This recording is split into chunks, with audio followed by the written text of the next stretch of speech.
प्यारे विद्यार्थी, ਅਸੀਂ MA ਪੰਜਾਬੀ ਭਾਗ ਦੂਜਾ ਦੇ ਤੀਸਰੇ ਸਮੈਸਟਰ ਦੇ ਵਾਰਤਕ ਨਾਲ ਸੰਬੰਧਿਤ ਪਰਚੇ ਬਾਰੇ ਗੱਲਬਾਤ ਕਰ ਰਹੇ ਹਾਂ।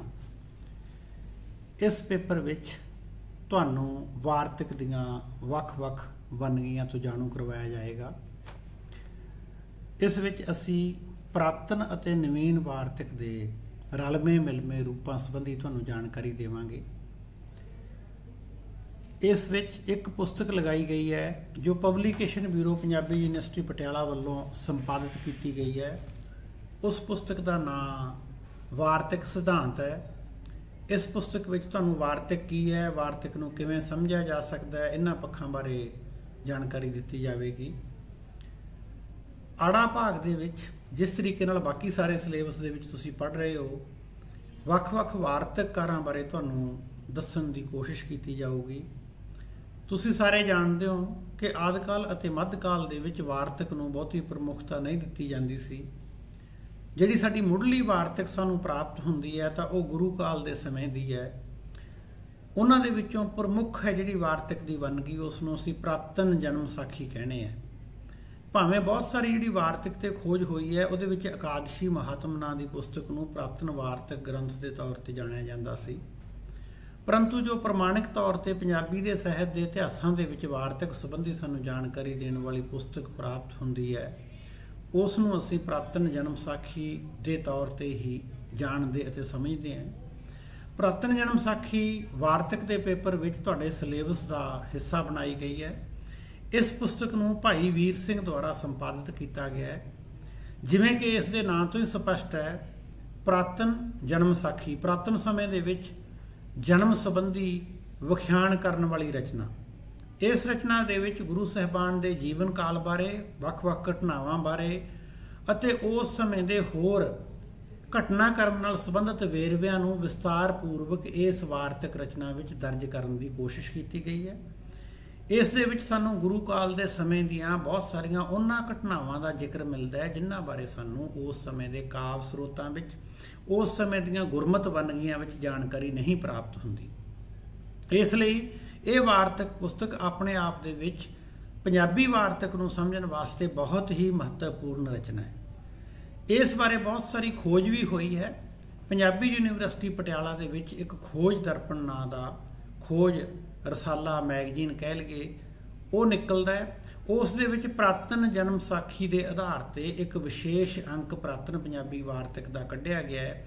ਉਸ ਦੇ ਵਿੱਚੋਂ ਸਾਨੂੰ ਬਹੁਤ ਸਾਰੀ ਅਜਿਹੀ ਜਾਣਕਾਰੀ ਮਿਲਦੀ ਹੈ ਕਿ ਪ੍ਰਾਤਨ ਵਾਰਤਕ ਦੀਆਂ ਪ੍ਰਮੁੱਖ ਅਤੇ ਵਿਸ਼ੇਸ਼ ਵੰਨਗੀਆਂ ਕੀ ਸੀ, ਉਹਦੇ ਵਿੱਚ ਲਿਖਣ ਸ਼ੈਲੀ ਕਿਹੋ ਜਿਹੀ ਸੀ, ਲੇਖਕ ਕਿੰਨਾਂ ਪੱਖਾਂ ਵੱਲ ਵਿਸ਼ੇਸ਼ ਤੌਰ ਤੇ ਧਿਆਨ ਦਿੰਦਾ ਸੀ, ਅਤੇ ਇਹ ਹੌਲੀ-ਹੌਲੀ ਜਿਹੜੀ ਵਾਰਤਕ ਹੈ ਅੱਗੇ ਇਸ ਦਾ ਵਿਕਾਸ ਕਿਵੇਂ ਹੋਇਆ।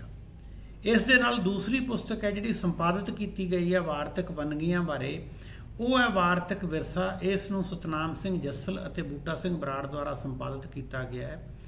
ਜਿਸ ਤਰੀਕੇ ਨਾਲ ਇਹਦੇ ਵੀ ਨਾਂ ਤੋਂ ਹੀ ਸਪਸ਼ਟ ਹੈ ਕਿ ਸਾਡੀ ਵਾਰਤਕ ਦਾ ਵਿਰਸਾ ਕਿਹੋ ਜਿਹਾ ਰਿਹਾ, ਸਾਡੀ ਵਾਰਤਕ ਦੀ ਪਰੰਪਰਾ ਕਿਹੋ ਜਿਹੀ ਰਹੀ ਹੈ, ਸਾਡੀ ਵਾਰਤਕ ਕਿੰਨੀ ਗਿਆਨਮਈ ਰਹੀ ਹੈ, ਕੀ ਸਾਡੀ ਵਾਰਤਕ ਦੇ ਵਿੱਚ ਵਿਗਿਆਨ ਨਾਲ ਸੰਬੰਧਿਤ ਵੀ ਕੁਝ ਚੀਜ਼ਾਂ ਪੇਸ਼ ਹੋਈਆਂ, ਕੀ ਸਾਡੀ ਵਾਰਤਕ ਸਮਾਜਿਕ ਸਰੋਕਾਰਾਂ ਨੂੰ ਲੈ ਕੇ ਚੱਲਦੀ ਰਹੀ ਹੈ, ਕੀ ਸਾਡੀ ਵਾਰਤਕ ਅਧਿਆਤਮਕ ਪੱਖਾਂ ਬਾਰੇ ਜਾਣਕਾਰੀ ਦਿੰਦੀ ਹੈ।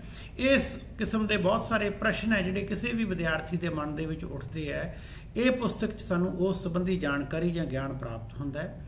ਜਿਹੜੇ ਵਿਦਿਆਰਥੀ MA ਪੰਜਾਬੀ ਕਰਦੇ ਹੈ ਉਹਨਾਂ ਨੂੰ ਇਹ ਪੁਸਤਕ ਕਾਫੀ ਜਾਣਕਾਰੀ ਪ੍ਰਦਾਨ ਕਰਦੀ ਹੈ ਕਿ ਉਹ ਵਾਰਤਕ ਨੂੰ ਕਿਸ ਰੂਪ ਦੇ ਵਿੱਚ, ਕਿਸ ਵਿਧੀ ਦੇ ਵਿੱਚ ਸਮਝਣ ਅਤੇ ਉਸ ਦਾ ਅਧਿਐਨ ਕਰ ਕੇ ਉਸ ਨੂੰ ਅੱਗੇ ਜਾਣ ਸਕਦੇ ਹੈ। ਇੱਕ ਹੋਰ ਬਹੁਤ ਮਹੱਤਵਪੂਰਨ ਪੁਸਤਕ ਜਿਸ ਦੇ ਬਾਰੇ ਇਹ ਮੰਨਿਆ ਜਾਂਦਾ ਹੈ ਕਿ ਉਹ ਬਰਤਾਨਵੀ ਰਾਜ ਸਮੇਂ ਅਤੇ ਉਸ ਤੋਂ ਨਾਲ ਮਿਲਦੇ ਜੁਲਦੇ ਹੋਰ ਬਰਤਾਂਤਾਂ ਨੂੰ ਸਾਡੇ ਸਾਹਮਣੇ ਰੱਖਣ ਵਾਲੀ ਮਹੱਤਵਪੂਰਨ ਰਚਨਾ ਕਿਹਾ ਜਾਂਦਾ ਹੈ, ਉਸ ਦਾ ਨਾਂ ਹੈ ਪੰਜਾਬੀ ਬਾਤਚੀਤ। ਇਸ ਪੁਸਤਕ ਦੇ ਲੇਖਕ ਸ਼ਰਧਾ ਰਾਮ ਫਲੋਰੀ ਹੈ। ਇਸ ਵਾਰਤਕ ਵੰਨਗੀ ਦੇ ਵਿੱਚ ਸਾਨੂੰ ਸਾਡੀ ਪਰੰਪਰਾ ਅਤੇ ਆਧੁਨਿਕਤਾ ਦੇ ਸਮੁੱਚੇ ਰੂਪ ਦੇ ਵਿੱਚ ਦਰਸ਼ਨ ਹੋਏ ਮਿਲਦੇ ਹੈ, ਜਿਹੜੇ ਸਾਡੇ ਵਿਦਿਆਰਥੀ ਵਾਰਤਕ ਨੂੰ ਸਮਝਣ ਦੀ ਕੋਸ਼ਿਸ਼ ਕਰਨਗੇ। ਕਿਉਂਕਿ ਅਸੀਂ ਸਾਰੇ ਜਾਣਦੇ ਹਾਂ ਕਿ ਵਾਰਤਕ ਦੇ ਵਿੱਚ ਦੋ ਪ੍ਰਮੁੱਖ ਪੱਖ ਹੁੰਦੇ ਹੈ, ਇੱਕ ਉਹਦਾ ਵਿਸ਼ਾ ਅਤੇ ਸ਼ੈਲੀ। ਜਦੋਂ ਵਾਰਤਕ ਦੇ ਵਿਸ਼ੇ ਦੀ ਗੱਲ ਆਉਂਦੀ ਹੈ ਤਾਂ ਉਸ ਨੂੰ ਗਿਆਨ ਨਾਲ ਜੋੜਿਆ ਜਾਂਦਾ ਹੈ, जिथे कविता नूं ਸਰੋਤ ਨਾਲ ਜੋੜਿਆ ਜਾਂਦਾ ਹੈ, ਨਾਟਕ ਨੂੰ ਵਾਰਤਾਲਾਪ ਨਾਲ ਜੋੜਿਆ ਜਾਂਦਾ ਹੈ, ਗਲਪ ਨੂੰ ਬ੍ਰਿਤਾਂਤ ਨਾਲ ਜੋੜਿਆ ਜਾਂਦਾ ਹੈ। ਇਸੇ ਤਰੀਕੇ ਨਾਲ ਵਾਰਤਕ ਨੂੰ ਜਦੋਂ ਅਸੀਂ ਸਮਝਦੇ ਹਾਂ, ਵਾਰਤਕ ਨੂੰ ਗਿਆਨ, ਪ੍ਰਬੋਧ, ਦਰਸ਼ਨ ਦੇ ਨਾਲ ਜੋੜ ਕੇ ਦੇਖਣ ਦੀ ਕੋਸ਼ਿਸ਼ ਕੀਤੀ ਜਾਂਦੀ ਹੈ। ਇਹ ਜਿਹੜੀਆਂ ਵਾਰਤਕ ਦੀਆਂ ਪੁਸਤਕਾਂ ਸੰਬੰਧੀ ਮੈਂ ਤੁਹਾਡੇ ਨਾਲ ਵਿਚਾਰ ਚਰਚਾ ਕਰ ਰਿਹਾ, ਇਸ ਦਾ ਮੂਲ ਭਾਵ ਇਹ ਹੈ ਕਿ ਜਦੋਂ ਵੀ ਵਿਦਿਆਰਥੀ ਡਿਸਟੈਂਸ ਐਜੂਕੇਸ਼ਨ ਵਿਭਾਗ ਦੇ ਵਿੱਚ अपना PCP ਲਾਉਣ ਆਵੇ ਤਾਂ ਉਹ ਵਾਰਤਕ ਦੇ ਪੇਪਰ ਨੂੰ ਜਾਣਨ ਅਤੇ ਸਮਝਣ ਵਾਸਤੇ ਜਿਹੜੀਆਂ ਸੰਪਾਦਿਤ ਪੁਸਤਕਾਂ ਪ੍ਰਾਪਤ ਹੁੰਦੀਆਂ ਉਹਨਾਂ ਨੂੰ ਜ਼ਰੂਰ ਪੜ੍ਹੇ। ਇਸ ਦੇ ਨਾਲ ਪੁਰਾਤਨ ਪੰਜਾਬੀ ਵਾਰਤਕ ਨਾਲ ਸੰਬੰਧਿਤ ਜਿਹੜੀ ਸਾਡੇ ਕੋਲੇ ਪੁਰਾਤਨ ਜਨਮ ਸਾਖੀ ਹੈ, ਉਹ ਭਾਈ ਵੀਰ ਸਿੰਘ ਦੀ ਸੰਪਾਦਿਤ ਪੁਸਤਕ ਹੈ, ਉਸ ਨੂੰ ਵੀ ਜ਼ਰੂਰ ਪੜ੍ਹ ਕੇ ਆਵੇ। ਕਿਉਂਕਿ ਜੇਕਰ ਵਿਦਿਆਰਥੀ ਨੇ ਮੂਲ ਪਾਠ ਜਾਂ ਟੈਕਸਟ ਨਹੀਂ ਪੜ੍ਹੀ ਹੋਏਗੀ ਤਾਂ PCP ਦੌਰਾਨ ਜਦੋਂ ਅਧਿਆਪਕ ਉਸ ਵਿਦਿਆਰਥੀ ਦੇ ਨਾਲ ਗੱਲ ਕਰੇਗਾ ਤਾਂ ਬਹੁਤ ਸਾਰੀਆਂ ਚੀਜ਼ਾਂ ਵਿਦਿਆਰਥੀ ਦੀ ਸਮਝ ਤੋਂ ਪਾਸੇ ਰਹਿ ਜਾਂਦੀਆਂ। ਇਸ ਲਈ ਡਿਸਟੈਂਸ ਐਜੂਕੇਸ਼ਨ ਦਾ ਮੂਲ ਆਧਾਰ ਇਹ ਹੀ ਹੈ ਕਿ ਜਦੋਂ ਵਿਦਿਆਰਥੀ PCP ਲਾਉਣ ਲਈ ਆਉਂਦਾ ਤਾਂ ਉਹ ਮੂਲ ਰਚਨਾ, ਮੂਲ ਪਾਠ ਦਾ ਅਧਿਐਨ ਕਰਕੇ ਆਉਂਦਾ ਅਤੇ ਉਸ ਦੇ ਮਨ ਦੇ ਵਿੱਚ ਉਸ ਮੂਲ ਪਾਠ ਜਾਂ ਮੂਲ ਰਚਨਾ ਨੂੰ ਸਮਝਣ ਵਾਸਤੇ ਜਿਹੜੇ ਵੀ ਪ੍ਰਸ਼ਨ ਉਤਪੰਨ ਹੁੰਦੇ ਹੈ, ਵਾਰਤਕ ਨਾਲ ਸੰਬੰਧਿਤ ਅਧਿਆਪਕ ਉਹਨਾਂ ਪ੍ਰਸ਼ਨਾਂ ਦਾ ਉੱਤਰ ਦੇਣ ਦੀ ਕੋਸ਼ਿਸ਼ ਕਰਦੇ ਹੈ। ਵਿਦਿਆਰਥੀ ਨੂੰ ਦੱਸਦੇ ਹੈ ਕਿ ਰਚਨਾ ਨੂੰ ਪੜ੍ਹਨਾ ਕਿਵੇਂ ਹੈ, ਰਚਨਾ ਨੂੰ ਸਮਝਣਾ ਕਿਵੇਂ ਹੈ, ਰਚਨਾ ਬਾਰੇ ਆਲੋਚਨਾਤਮਕ ਵਿਚਾਰ ਕਿਸ ਰੂਪ ਦੇ ਵਿੱਚ ਦੇਣੇ ਹੈ। ਜਦੋਂ ਅਸੀਂ ਇਹਨਾਂ ਸਾਰੇ ਪੱਖਾਂ ਨੂੰ ਦੇਖਦੇ ਹਾਂ ਤਾਂ ਇਸ ਦੇ ਨਾਲ ਸਾਨੂੰ ਉਸ ਰਚਨਾ ਦੀ ਸੰਪੂਰਨ ਆਲੋਚਨਾਤਮਕ ਸਮਝ ਪ੍ਰਾਪਤ ਹੁੰਦੀ ਹੈ।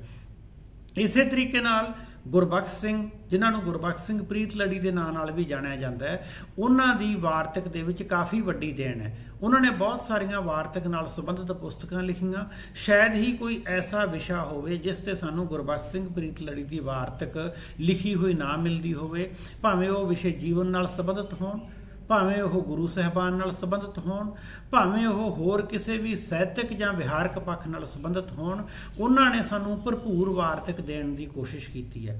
ਗੁਰਬਖਸ਼ ਸਿੰਘ ਪ੍ਰੀਤਲੜੀ ਦੀ ਵਾਰਤਕ ਜਦੋਂ ਤੁਸੀਂ ਸਾਰੇ ਵਿਦਿਆਰਥੀ ਪੜ੍ਹੋਗੇ ਤਾਂ ਜਾਣੋਗੇ, ਉਹਨਾਂ ਦੀ ਵਾਰਤਕ ਚੁਸਤ ਸ਼ੈਲੀ ਵਾਲੀ, ਸੰਖੇਪ ਉਹਦੇ ਵਿੱਚ ਵਾਕਾਂ ਨੂੰ ਲਿਆ ਜਾਂਦਾ ਹੈ ਅਤੇ ਬਹੁਤ ਹੀ ਸੰਬੋਧਨੀ ਕਿਸਮ ਦੇ ਸਵਰ ਨਾਲ ਲਿਖੀ ਹੋਈ ਵਾਰਤਕ ਹੈ। ਜਿਹੜੇ ਵਿਦਿਆਰਥੀ ਇੰਗਲਿਸ਼ ਸਾਹਿਤ ਨਾਲ ਵਾਸਤਾ ਹੈ, ਉਹ ਚੰਗੀ ਤਰ੍ਹਾਂ ਜਾਣਦੇ ਹੋਣਗੇ ਕਿ ਅੰਗਰੇਜ਼ੀ ਦੇ ਵਿੱਚ ਇੱਕ ਛੋਟੇ ਲੇਖਾਂ ਵਾਲਾ ਵੱਡਾ ਵਾਰਤਕਕਾਰ ਹੈ, ਉਸ ਨੂੰ ਬੇਕਨ ਕਿਹਾ ਜਾਂਦਾ ਹੈ। ਬੇਕਨ ਦੇ on friendship, on life, on marriage, ਇਸ ਕਿਸਮ ਦੇ ਬਹੁਤ ਸਾਰੇ ਸਾਨੂੰ ਲੇਖ ਪ੍ਰਾਪਤ ਹੁੰਦੇ ਹੈ।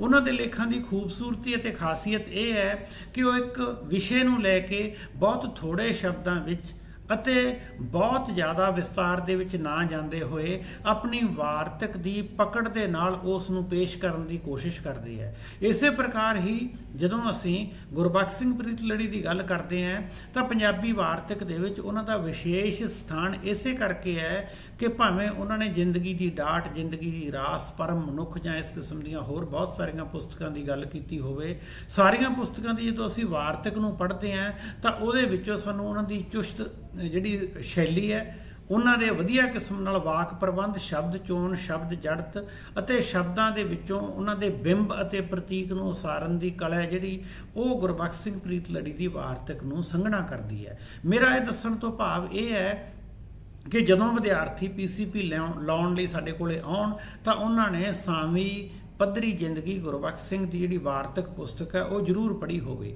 ਸਮੁੱਚੇ ਤੌਰ ਤੇ ਅਸੀਂ ਕਹਿ ਸਕਦੇ ਹਾਂ ਕਿ ਜਿੰਨੇ ਵੀ ਵਿਦਿਆਰਥੀ ਸਾਡੇ ਕੋਲੇ PCP ਲਾਉਣ ਲਈ ਆਉਣਗੇ, ਉਹ ਇਹਨਾਂ ਸਾਰੀਆਂ ਪਾਠ ਪੁਸਤਕਾਂ ਨੂੰ ਇੱਕ ਵਾਰ ਪੜ੍ਹਨ। ਪਾਠ ਪੁਸਤਕਾਂ ਨੂੰ ਪੜ੍ਹਨ ਤੋਂ ਬਾਅਦ ਅਸੀਂ ਜਿੱਥੇ ਤੁਸੀਂ ਇਹ ਵੀਡੀਓ ਦੇਖ ਰਹੇ ਹੋ, ਉਸ ਦੇ ਨਾਲ ਹੀ ਸਾਡੇ ਜਿਹੜੇ ਪਾਠ ਹੈ ਇਸ ਪਰਚੇ ਨਾਲ ਸੰਬੰਧਿਤ ਉਹਨਾਂ ਦਾ ਲਿੰਕ ਦਿੱਤਾ ਹੋਇਆ। ਉਹਨਾਂ ਪਾਠਾਂ ਦੇ ਵਿੱਚ ਅਸੀਂ ਇਹਨਾਂ ਸਾਰੀਆਂ ਵਾਰਤਕ ਵੰਨਗੀਆਂ ਬਾਰੇ, ਵਾਰਤਕ ਰੂਪਾਂ ਬਾਰੇ ਜਾਂ ਵਾਰਤਕ ਦੇ ਲੇਖਕਾਂ ਬਾਰੇ ਤੁਹਾਨੂੰ ਸੰਖੇਪ ਦੇ ਵਿੱਚ ਜਾਣਕਾਰੀ ਪਾਠਾਂ ਵਿੱਚ ਪ੍ਰਦਾਨ ਕਰਵਾਈ ਗਈ ਹੈ।